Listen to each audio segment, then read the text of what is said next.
Well, thank you so much for these 2 days. I think it was quite a good opportunity also to get to know ourselves internally and know who to look for in case something bad happens, hopefully not.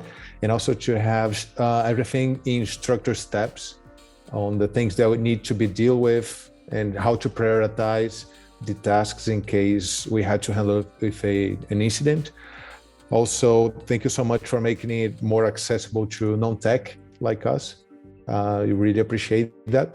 And also the practical exercises were quite insightful, and it's good to put these ideas into practical scenarios that look very much alike of things that could happen to us at some point. So thank you so much.